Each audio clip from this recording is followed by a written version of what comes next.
Hi, I'm Roy Collin, the host of the podcast. You can find everything about me by scanning the QR code there or going to roycollin.com. And you'll find my six podcasts, the Podfather, helping people become podcasters, the Awakening, exposing fraud and corruption, but with solutions, the Crypto, all things blockchain technology, meditation podcast, speaking podcast, and the Learn Polish podcast. You can also help the show by actually making a donation, visiting the store, or helping my sponsors. I hope you enjoyed this week's show.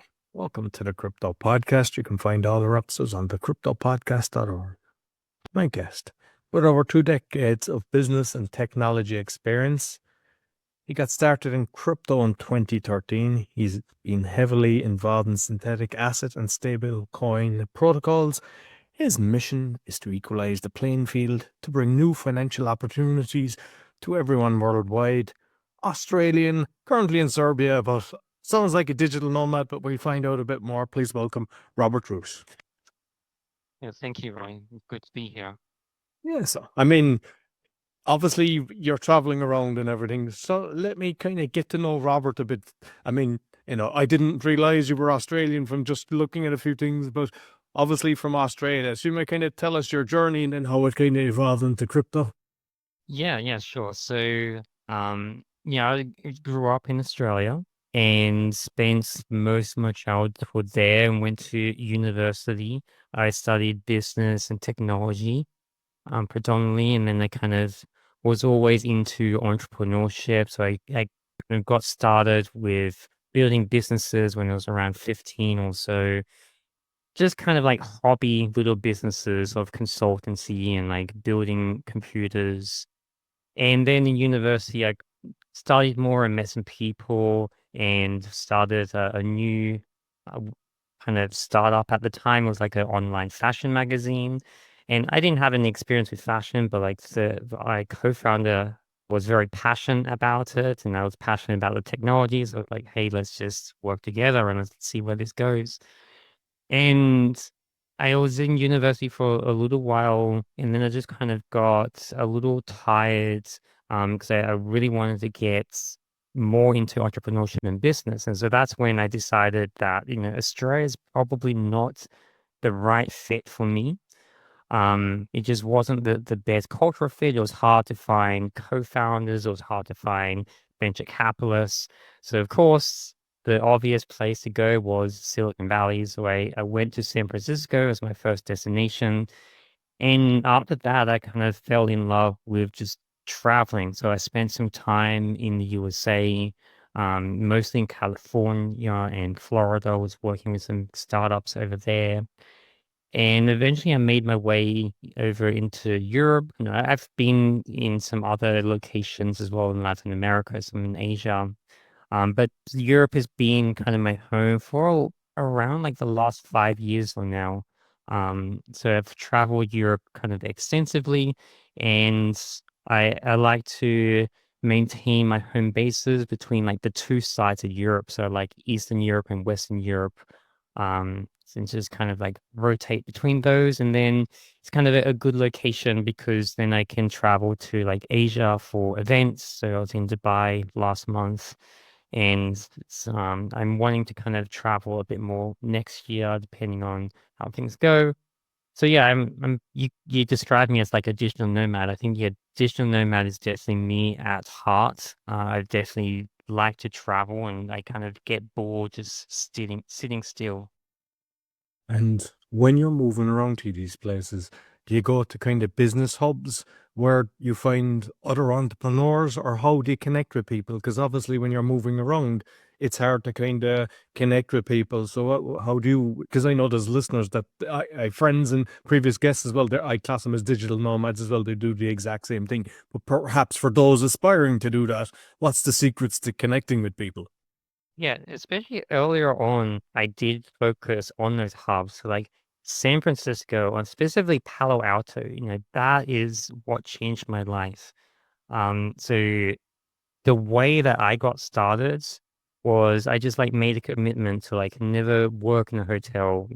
I would always work at a cafe. So every day I went to a new cafe around Palo Alto, and I just worked. I was building my tech startup at the time, programming, and most days it was pretty uneventful.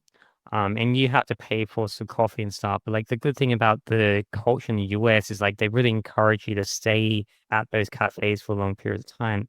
And eventually I kind of got lucky, just being persistent with working at cafes, and I met some Stanford students, and we got started chatting, and then like, hey, you want to come to campus? Come to the campus, and we'll show you around. And that was kind of like my ticket in. And then from there, I kind of made some good friends with some other entrepreneurs doing some cool things. And then they connected me with venture capitalists. And from there, it just kind of all spiraled. And so for the kind of earlier part of my career, I did focus on those hubs. So like San Francisco, in Austin, in New York City. So like those bigger cities where it's a lot easier to meet people. Now that I kind of have a lot of those connections, and I kind of do a lot of things on my own now, I don't tend to focus on those hubs. I kind of I value my peace and my solitude at this stage in my life. So that's why I kind of stick with these lesser known places like Serbia, for example, where there's not much of a startup scene, and I kind of like that because I can always go to start seeing like, I was in Dubai about a month ago, and then before that in Austin, Denver. So like I can always travel and go and meet those people. But I think with the way the world has progressed, now a lot of connections are coming online. So what I tend to do is I reach out to companies and the people that I want to connect with, and you kind of start that online relationship. But there's not a whole lot of value in online relationships. I more see that as just like the starting phase.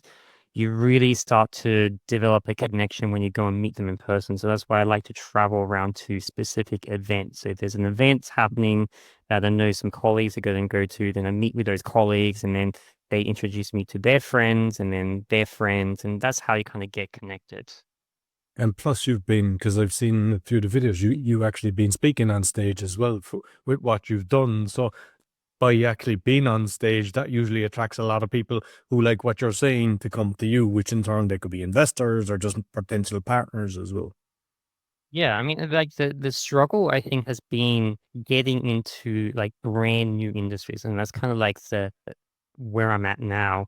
Where I've built a lot of businesses in the past, and you develop those connections, but those connections are very specific to that niche. So, for example, I came from data science before this, before crypto, and um, have some good connections in data science, but there's not a whole lot of overlap, right? And then I was building on the Cardano blockchain, and I have a lot of solid connections in the Cardano ecosystem. But now we are moving to base, and say, well, I've got to start from scratch, right? And so that's kind of like the challenge is like finding those connections in the different niches.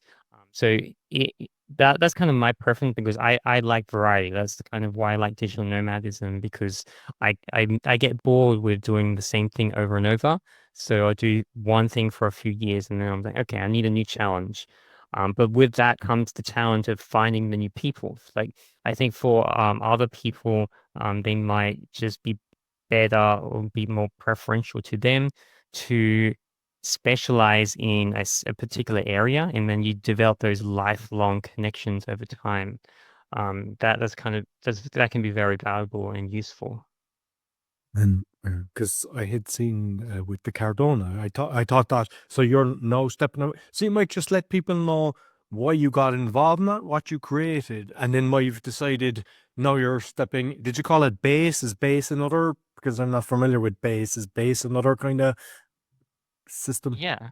Well, Base is a layer two blockchain for Ethereum.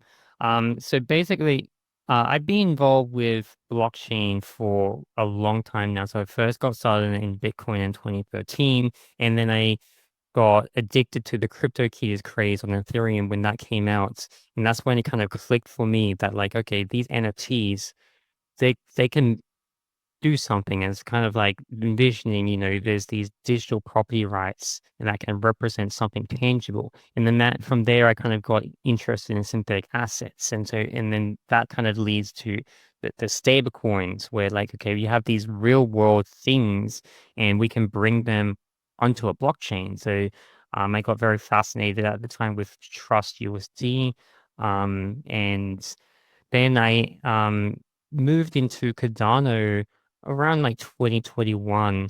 I got interested in the technology and the security premises specifically because Cardano is an extension of Bitcoin, but with smart contract capabilities. And I started networking with various teams, and I came across a synthetic protocol that was building on the Cardano blockchain. And then I got involved and like, hey, like, can I come up as a co-founder? And so I kind of built that out and at this stage, I built two stable coins for the Cardano blockchain. And that kind of led me to what I'm doing now. So like we have all this infrastructure on Cardano, but there's a lot of isolation in the Cardano ecosystem. And then I'm kind of thinking, okay, what's that next step? How do we make these assets actually useful? So we got to connect Cardano with other blockchains. So that's what I've been building for the last 2 years now, a protocol called Mint. And our motto is essentially swap any token to any token on any network. So we built the base protocol on the Cardano blockchain, and now we are currently expanding to 9 different blockchains. So we're doing a IDO in January on 9 different blockchains. One of those blockchains is Base, which is a L2 on Ethereum. Solana is one of them. Tron is something that we integrated early on just because it has a lot of usage within, especially within the Asian countries. And we're also integrating Ton, which is a newer one by the Telegram group, and then some of the other Ethereum layer twos. So that kind of has led me to begin to network with the other blockchains to, first of all, like connect Cardano, because Cardano has traditionally been a very isolated blockchain. But also these like Base, for example, and Solana are not very well connected. And so that's why I built this technology in order to connect those two. So if you have a token on Solana and then you're like, hey, I want to try this new, I just heard about Base yesterday. I want to try it. Well, you have this friction, right? Where like, okay, I've got to go to Binance. I got to figure out like, how do I get this token? I got to send my Solana token to Binance. I got to send that, go to swap it. I got to send it to Base. So, well, now you can use the Mint protocol and just transfer it within a matter of minutes. So now I have my Sol and I can get Ethereum token on Base. Oh, now I want to try Ton. Okay, I'll swap my ETH for Ton. And I can do that in a matter of minutes. So that's the technology that we've been building for the last 2 years, because I really see this vision of like making crypto not feel like crypto. Like when I first got into crypto, it was a challenge, right? There was like one wallet, and then we got a couple more, and like it's really hard to use, and you have to be a technical user. But if we're to really hit that mass adoption, people need to use crypto without it feeling like crypto. And when a new technology comes up that someone wants to try out, you don't want to go through 5 different steps in order to do that. You got to like, okay, like I have a token, right? That token should be available on every blockchain. It shouldn't just be like stuck in this wallet. Oh, now I have to go download another wallet and figure out how do I transfer it. So that's essentially the problem that I'm trying to solve right now. Very good. Like with the stable coin, because I think is it my USD? You created my USD, yeah? It was is that right? So for those like with a stable coin, when you create a stable coin, how you actually kind of monetize? Is it that you create this and then you just say this is linked to that? How is the whole process? You might explain exactly how it's done and how it creates value. Yeah, I mean, there are different types of stable coins, and I've created two stable coins now. Like, first one is a synthetic based one based on what we call collateral debt positions, where you deposit a token and then you take out a loan against that token, and then that debt represents like a dollar value. And that's how you kind of maintain that peg. And then my USD is a more novel stablecoin where it's a stablecoin backed by other stablecoins. And our unique offering has been we offer yield. So basically, users will deposit, say, USDT, USDC, these other popular stablecoins that you already know, and then they get staked by the protocol on other DeFi protocols to then earn yield. So, for example, you may know like Aave and Curve and these other types of protocols. You deposit your stablecoin and then you start earning yield. And this is great for technical users who really want to get into that. But if you just want like a savings account and don't really want to think about it and just like think of you have a bank, right? And then you deposit into a savings account and then they will give you back an interest rate. That's what I wanted to make with my USD. And so it has like the technical abilities there to just allow other users to deposit their stable coins and then they get staked into other protocols to start earning yield. And then that creates a new stable coin that allows you to, that's essentially yield bearing. So then you're holding my USD and you then are earning interest every 5 days. And that's kind of your revenue that you can kind of keep. Um, when it comes to stable coins, like there are like the main challenge is stability, right? And so this is especially problematic with synthetic stable coins. You kind of see a lot of collapses with some of these more novel algorithmic stable coins. So one focus I had with my USD was to make it as stable as possible. And to make a stable coin stable, you need really efficient arbitrage. And so what that means is that whenever there is a slight depeg in price, you need the ability for another user to come in and profit off that in order to equalize it. So that then it's always going to be pegged to $1. So for example, when my USD is trading at $1.01, then you'll be able to obtain that for $1 and sell it for $1.01. And then this creates sell pressure in order to bring it back down to $1 and kind of vice versa. So we developed that really efficient arbitrage, and that's very unique to for Cardano. We were the first ones to kind of introduce that two-way arbitrage. And so on Cardano, my USD is currently the most stable stablecoin. And then we're working with a new upcoming stablecoin called USDA, which is a fiat-backed stablecoin on Cardano. And we're going to be helping them to create a savings account so that when users will deposit their stablecoin, then they will just earn that yield. And so my vision with the stablecoins has really been that a stablecoin should be a stablecoin should be a stablecoin, right?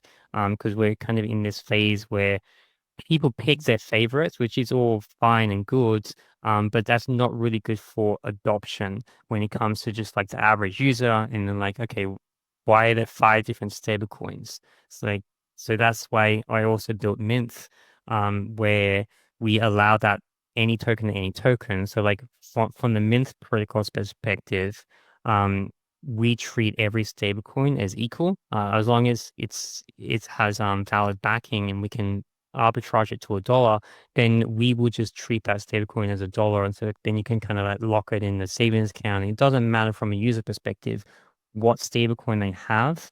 And then that allows them to kind of come in any way they want. And then say they want USDC because they want to spend it, like one of your merchants, like I want to pay an invoice and they only accept USDC. It's like, fine, okay, I have my USD, merchant doesn't accept my USD, but the Mint protocol allows that swap 1-to-1. So then I don't even have to think about it. I just like, oh, I send, you give me your address. Like, okay, you want USDC. It's like, okay, I submit the transaction and then I send my USD and then merchant receives their USDC. Very good. And like you're saying, kind of getting mass adoption. And if we kind of look at how it currently is, and with buy-ins and all this, and know your customer and everything, like if you want to buy crypto, it's simple. You just give your credit card or whatever. It's getting your money out. It's like it no longer it behaves as if it's no longer mine. It's theirs. And there's so many people that have done that. And not only that, but the amount of people they make a little error or there's somebody spams them And even a few of my guests, like one guy 500,000, he was taking another guy 100,000. So like there's even, experienced people that are getting ripped off, which is something that kind of scares me. And like you'd like to simplify it, and at the same time kind of, I mean, people want regulation in the way when something happens to me, I want to be protected. But on the other side, people want to do it anonymously so that nobody knows what I'm doing. So it's a kind of a catch-22. You can't have bought it in. But like if we look at kind of like simplifying it, so for example, the seed phrase, is it possible? Because every time, whatever wallet system, whatever you're doing, it's like between 12 and 24 words. Can you create that yourself? Is there any system that allows you to create your own seed phrase? So, for example, like if you're doing a memory system or something, like you can create something that you'll remember, because what happens is sometimes people put it in a safe and there's a water leak and it destroys it, or there's a fire, or they just lose it. And whereas if you had a system yourself, you could kind of have it that, okay, you're walking through your house and you're picking certain objects, so it's in your head. Can you do that? Or is there any system out there to create that? Yeah, and so we're working with a couple wallets actually who are trying to tackle this problem. And the way I kind of see where we're heading is this multi-factor approach. Like the seed phrase was really good for to kind of get us to where we were. And then before the seed phrase was like the private key. But I don't really see that the seed phrase was a step up, like a huge step up from the private key. Because in theory, the idea was like, oh, you can memorize these 12 words or these 24 words. It's like, well, in theory, but no human is actually going to do that, right? That's just not, it's not a general human capability. So it's essentially the same as a private key, where it's just like random. Like most people will have to write down the seed phrase and then they have to hide it. Um, and so I think we might go back to this like private key where we just kind of break it up into multiple components.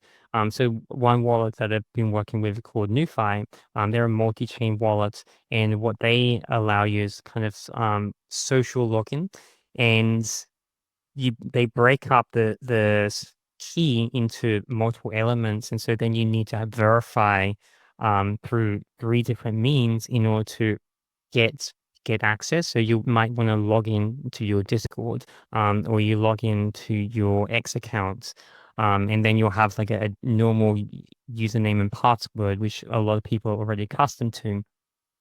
And then you might have like one backup that you trust with like a more centralized service where you have to submit your ID and then they do a quick verification.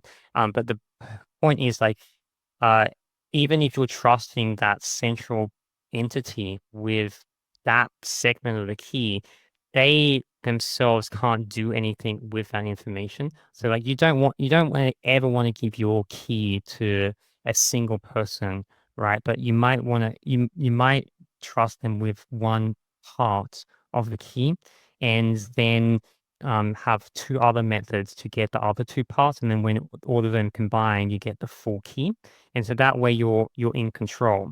And that's kind of how I would see us getting past this complexity and difficulty with the adoption side, because I've seen too many people just lose their seed phrases. Also especially need to make hardware wallets easier and more accessible, because a lot of people have problems there. There are just a lot of problems in general with crypto. That's why we're building it out. It's new tech and it's a lot of potential, but it's really hard. I mean, like, I say that, like, coming from, 2013 where it was, like, very, very hard. So, like, when I kinda see people complaining about crypto, I just think, "Oh boy, like, you don't know what it was like 10 years ago." But yes, like, it is still too hard. Like, we need to make this a lot easier so that the average person can feel safe, um, and also trust themselves. Like we tell people, not your keys, not your crypto, and like don't trust anybody. Well, that inevitably leads to like you got to trust yourself. But like a lot of people, they don't want to trust themselves because they'll get that piece of paper wet, or their house will catch on fire, or they'll just flat out lose it. Maybe like store it somewhere and think, oh crap, I don't know where I put that now. So we got to really make that easier. And I think the way we move forward with that is to kind of have this multi-party system where it's like, okay, have these three logins that I use quite regularly, and I'm going to give them like 1/3 of my key. And so now I need 3 of them, and now I can recover my full secrets. And with the phrases that are created, because, say WhatsApp is supposed to be encrypted, 100% it's not, right? Because I know from experience myself, and I've had others confirm the same. And I'm just curious, has there been any cases where, these seized phases that are come across? I'm assuming that the creators of this have access to it, even though they probably say they don't. Can somebody, and if they realize that somebody has a massive, account, has there anybody that has actually used the seed phrases and the person is kind of going, how did they get that? That which in turn could it come from the creators of it? Yes, that absolutely has happened in a few kind of major cases. And that's like why you want to not rely on third-party systems. So for example, there are these popular Telegram wallets. And from a usability standpoint, they are fantastic, right? So like a lot of people use Telegram, and I can just download the bot, and then I can set up a wallet, and then it provides like a really cool user interface to make it feel very easy. It makes it fulfills the mission from my side. Like, I want to make crypto not feel like crypto. It's like, and these bots do it, but those developers have the keys. And so then you've lost all the premise of crypto to begin with. Like, why did you even bother doing this if you are now trusting this one individual or this one company? And then there have been other hacks where people have sold like compromised hardware wallets, or they sell like secondhand hardware wallets where like they have the seed phrase already set up for you, and they're like, "Hey, this is super easy. Just use this." And it's like, well, and they've already recorded the seed phrase for themselves. And so yeah, you don't want to do that. But this is another problem. Like some of it just comes with education. And other aspects is we have to make this so foolproof that like average people won't get fooled. Because I can give you all the things that you should and should not do.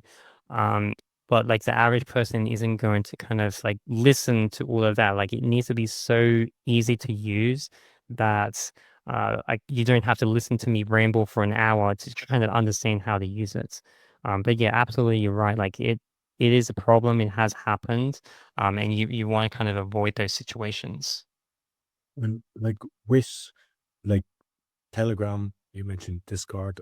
I don't like Discord. It drives me crazy, but I have to use it at times. And like X, I know a lot of the people in blockchain have started going to X, but to be honest, to me, is the most negative social media platform.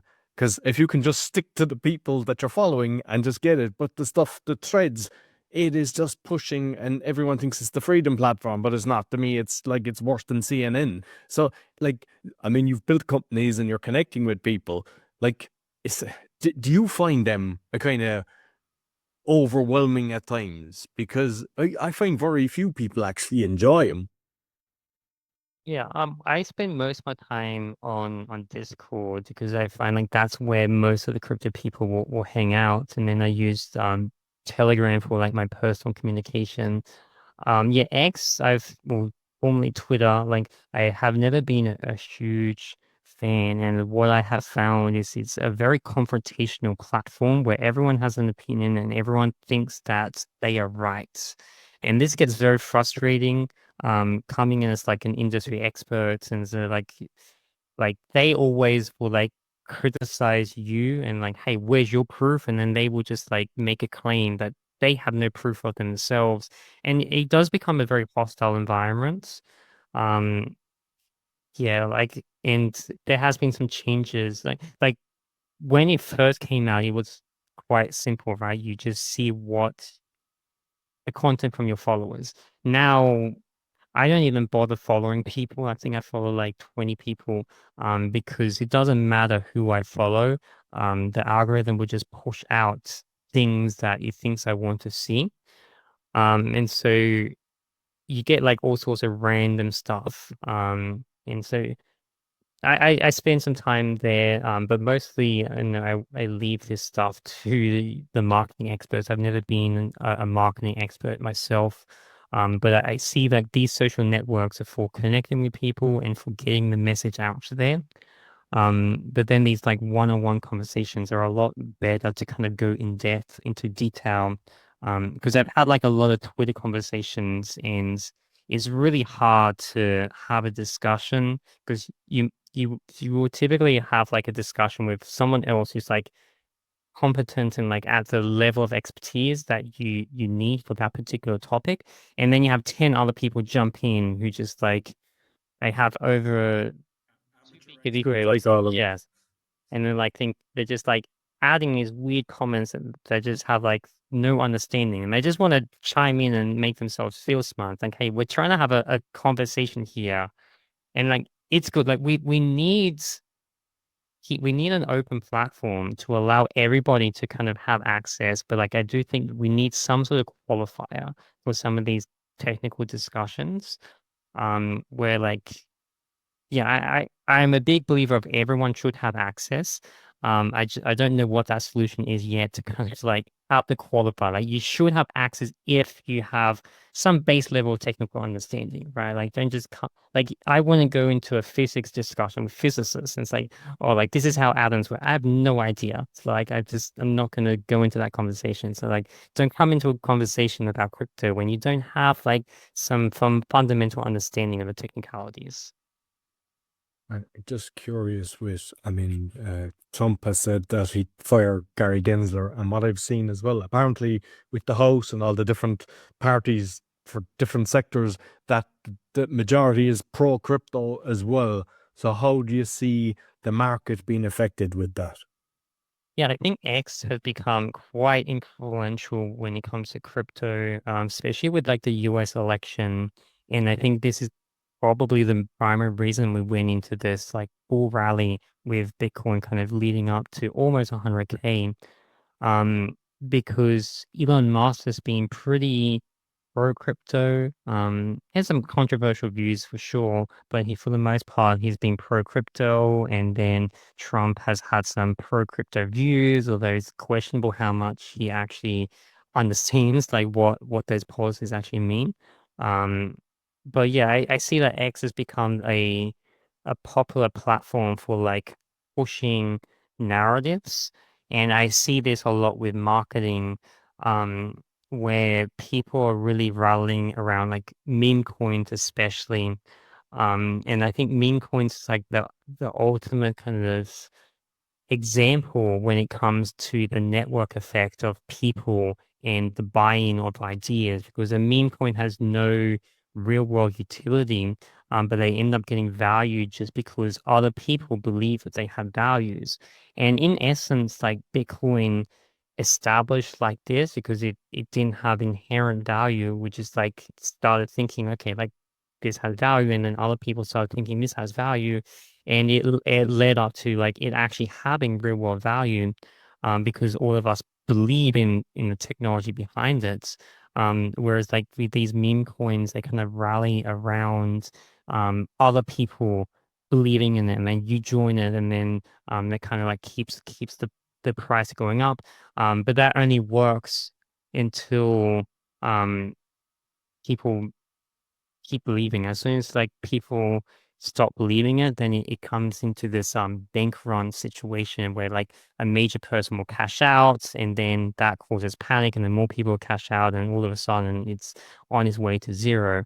But yeah, to get back onto like X, yeah, I think it has been very, very influential when it comes to crypto with like setting the narratives and getting people excited. And I see like a lot of people, they decide what to invest in or what to buy based on what they're seeing on their X feeds. And what's your thoughts on like BlackRock kind of having massive amounts of Bitcoin? They're just growing it all the time. And like if you, for those that don't know, they'd be like they own a lot of shares in Pepsi and Coke, but so they don't care who goes up and down, but also in military, you know. So and plus they're buying like loads of properties among the world, including Ireland and everything. So they're not an ethical company. So regarding collapsing something, they're a company could probably do it when they own so much of it. And I'm just curious what your thoughts on. Yeah, so this is intriguing, right? Because if you had to ask me, like, even 5 years ago, 7 years ago, um, it at that time, it wasn't even on my radar that this would be something that we'd be talking about because crypto was always this technology where we're going against the establishment. And now it's almost as if like we've just like say, hey, establishment, come in and it's like pump up our bags, like, and it kind of makes you question again, like, why did we invite fighters in? Like we're trying to get away from the system. We're trying to get away from the centralization risk. And now we have these ETFs that are just going to be holding massive amounts of tokens. And it kind of is recreating the original financial system that we know has problems, right? Like we don't want a central actor to have so much control. Um, but I think because they've been such a latecomer, I'm not too worried because it like Bitcoin especially is quite decentralized or quite distributed in terms of ownership. Because now it's like $1 trillion asset class, right? So it is very difficult for a Blackrock or Fidelity or these other major ETF companies to come in and like buy a significant share. I would say the bigger risk would be um Michael Saylor with his company that I think is currently like the biggest Bitcoin owner. That's a potential risk for centralization. But still it's not too much, I right? Like think between the two of them, because it was on Patrick Bet David, that I think they're at 4%, which it's fairly substantial when you consider the value, but plus the amount of assets that they've got, how they can increase that. And if they manipulate the market and the people get out, and then they have the cash available to come in and get right. more. That's the main issue, right? And crypto has been full of market manipulation for a long time because it crypto has unlike like the stock market, for example, which is predominantly institutional driven, crypto has been traditionally retail driven. Like it hasn't been until very recently when the the venture capitalists and the institutions have got into crypto.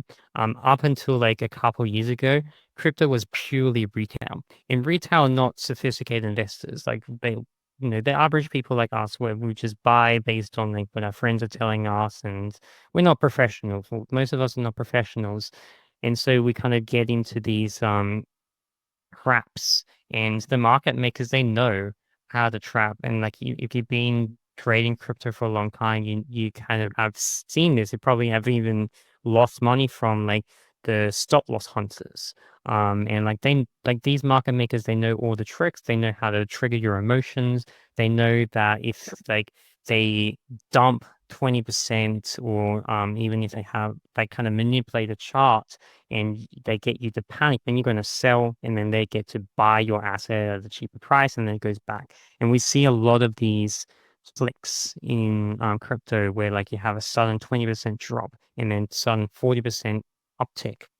And this happens especially commonly earlier on in the crypto in when Bitcoin was the main asset. I was trading with like BTCE, which is an old exchange that's now bankrupt. But this happened all the time. And so you kind of learn to just like not use stop loss and just like you gotta play with conviction in order to trade these markets. Because the other people, it's a dog eat dog world, right? Like everyone is out to get your money. It's the same with the meme coin culture. It's what we call like PvP, like play versus player, where if someone is trying to sell you a token, it's because they probably have the token and they want to exit and they want to dump it on you.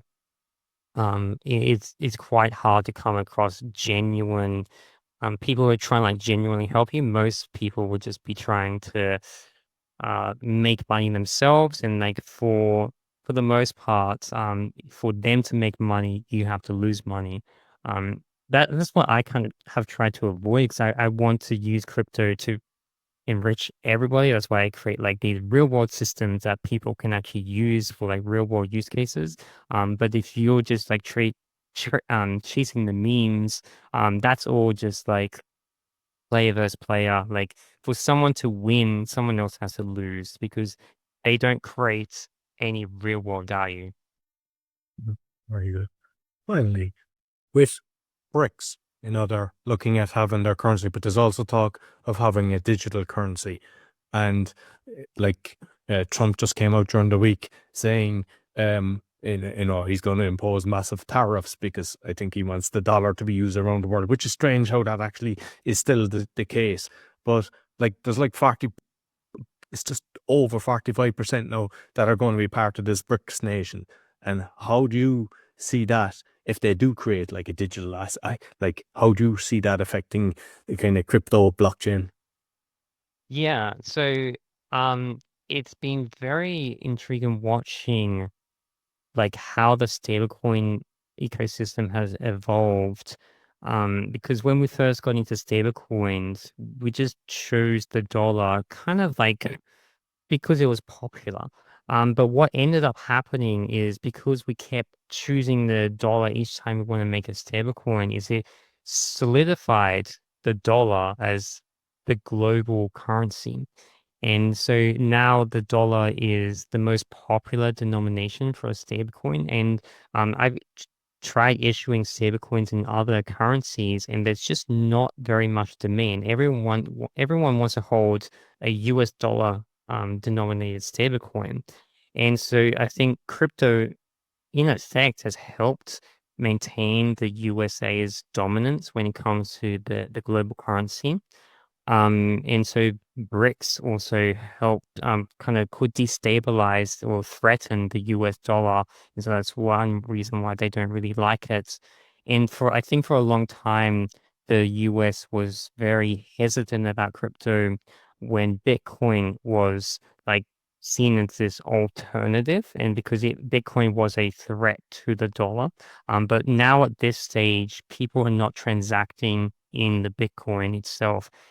They usually use Bitcoin as either an investment or as a savings vehicle. And then for actually spending, we use a stable coin.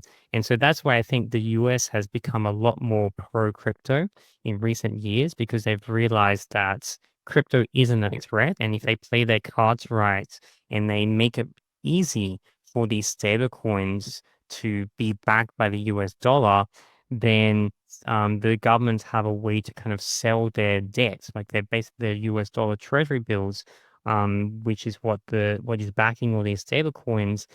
And they have kind of guaranteed buyers. Right now, there are buyers all across the world who are in indirect effect buying these debts issued by the US government to kind of like pump it up.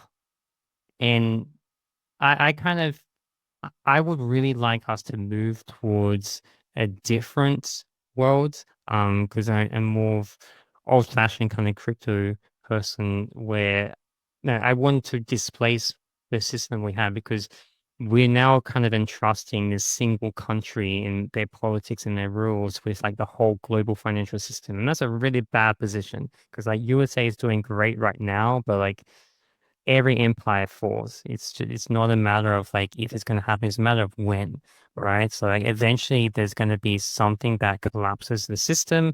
And unfortunately, because the USA has become so ingrained into every other country's economical system, when the US sneezes, everyone else feels it. They can get sick as well. So the way I kind of view the future of stablecoins is the stablecoins that aren't backed by fiat currencies, but they're very low volatile. So BRICS is like kind of one example where there's a bunch of countries getting together to create a stable currency. um, what I kind of envision that we would do something similar in the blockchain. I kind of have started working on this somewhat, where we have synthetic assets that are backed by a class of traditionally stable assets. So this can be, gold, it can be commodities, something like orange juice or pork bellies. But like you take this group of assets that are pretty common across all parts of the world, and they have stable value. And then you kind of get that average, and then that is your new non-volatile asset class. And then if we create a tokenized version of that, then you can start transacting, and then that can act as like a competitive stablecoin to like the US dollar. So that is kind of what I would like to see. That's where I think that we will head eventually. But we're not there yet. I think for the foreseeable future, US dollar backed stablecoin is really going to be the way that people kind of enter the markets. And I know I said finally, but just based on what you said there, like one stage, because I get censored a lot with other podcasts that I do because I expose a lot of corruption and fraud and things like that. And at one stage, they took down my Gmail, so the authenticator wouldn't even work. I couldn't even log into it. But then if we look at, because with all the craziness in the world, it doesn't, depending on how deep you go, it's really bad what's happening in a lot of places. But like they control the internet as well. And if everything is digital, they can just stop that immediately. And that's the scary part. And you might think, yeah, that's not going to happen. But you just look at Bangladesh and Pakistan as well. They're banned in a lot of things as well. They have to use VPNs to get access. And that's happening in a lot of countries. Even in Brazil, I've got friends in Brazil, even Rumble is blocked there. And so like, how can we protect ourselves from the powers that be that don't really care about mankind controlling the internet? Oh, yeah, that's a fantastic point. And I'm kind of getting back to like what I was saying originally about like digital nomadism. Like this is like one of the core reasons why I kind of had designed the life that I have the way it is, where like I had multiple citizenships. Protect yourself by diversification and make sure that you don't have everything, like your entire life, dedicated to a single government entity, because that can be a big risk, right? And then the other thing is just like we have to build these systems so that they are decentralized and distributed, so that they can withstand these attacks by the centralized entities. And so I see that with the internet, we're going to kind of move towards more satellite-based systems where we can deploy those satellites ourselves. So there's one project that I'm kind of close with called World Mobile Token, and they are in this process of like deploying satellites. And the good thing about accessing the internet through this satellite system is like a government can't just come and cut the cable, right? Because every government has control of the cables. Like there's a very centralized system. But if we own our own satellites and like that's a completely decentralized internet, it becomes a lot harder, right? There still might be some technical possibilities, but at least we're like moving in the right direction, because that's really what we're trying to do here, is just like de-risk ourselves away from like centralized risk, so that we don't want something bad happen. I'm not betting on something bad happen, but like bad things do happen, and so we need to build a world that is very resilient to bad things happening. Yeah, excellent. Listen, thoroughly enjoyed the conversation, Robert. You might let people know how they can get in contact with you. Yeah, so the best way to get in contact with me is to kind of follow my project on X. So that is _mint_. Also available on Discord. My general tag is called Synth Lover. And yeah, the project that I'm working on called Mint. So if you just search up Mint, you'll be able to find me and get in touch. Okay, perfect. I'll make sure I'll put the links both on the audio and the video. Thank you very much, Robert. Thank you, Roy. Pleasure. So that's all for the Crypto Podcast. Be sure to give us a thumbs up, 5-star rate, and share with your friends. You'll find us on thecryptopodcast.org. Until next week, take care. So I hope you enjoyed this week's episode. As mentioned at the start, you can find my 6 podcasts on roycollin.com or scan the QR code if you're looking to start a podcast or do a podcasting tour. I help with that. Also, if you're looking for a virtual assistant, we also have that service. And you can help the show by visiting the store, supporting our sponsors, or making a donation. Until next week, take care.